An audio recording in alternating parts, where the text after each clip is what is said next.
It's time for Diablo 4. Diablo 4 takes place decades after the events of Reaper of Souls. As we talked before, Malthael's genocidal campaign has just wrecked our world.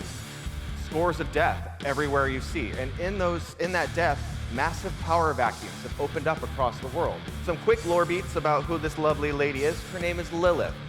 You've heard the words daughter of hatred being said around just because she is the daughter of Mephisto, the Lord of Hatred. So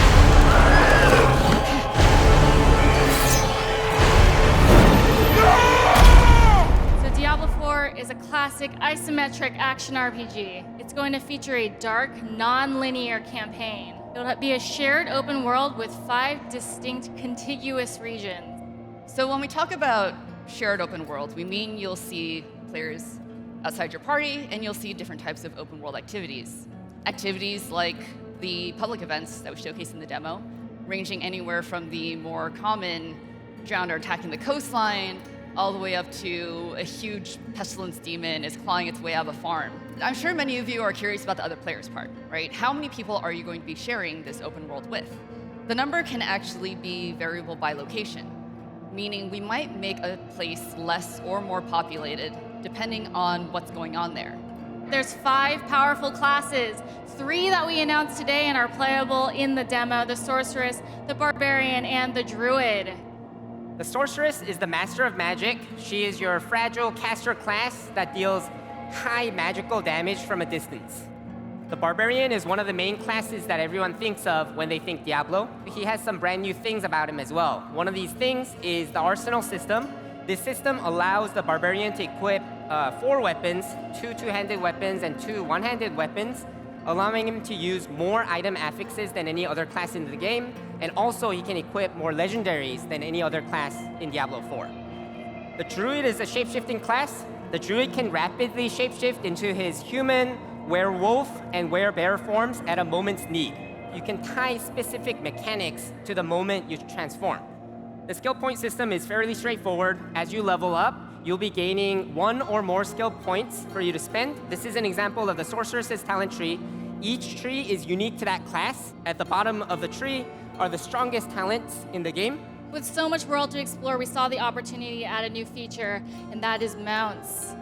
You'll be able to swap out the armor pieces, change the saddle. And we are crafting some of the darkest, most evil spaces that you have ever explored in a Diablo game.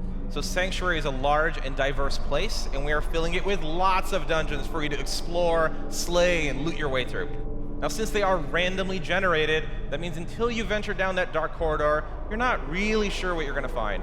These exterior dungeons are randomly generated just like the interiors are. So we also built our dungeon system from the ground up with this idea that we call seamless exploration.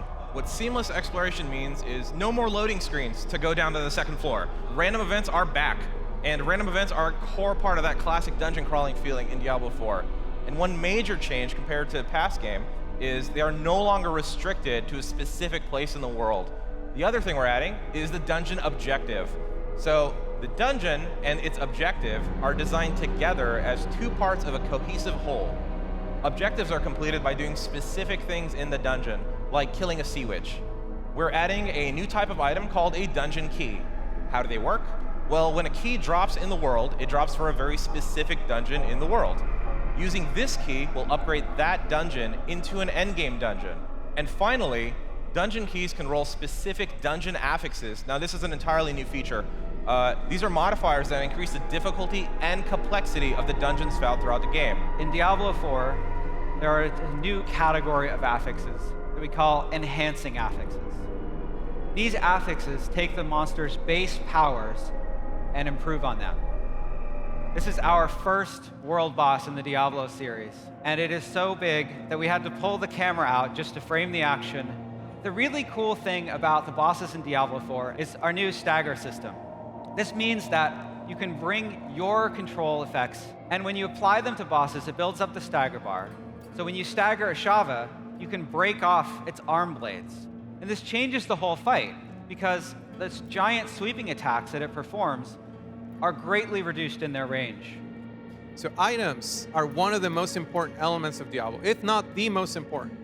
we're really leaning into legendaries as opening up build possibilities. Even non-legendary affixes will also lean into customization. We will have affixes that will improve your skill ranks, and we'll have affixes that will improve your passive talent ranks. And there are runes and rune words in Diablo 4. How they work is quite straightforward. You have two different types of runes in the game, condition runes and effect runes. You can take any condition rune, combine it with any other effect rune in the game to form a rune word. Once again, thank you all, and we'll see you in hell. Thank you.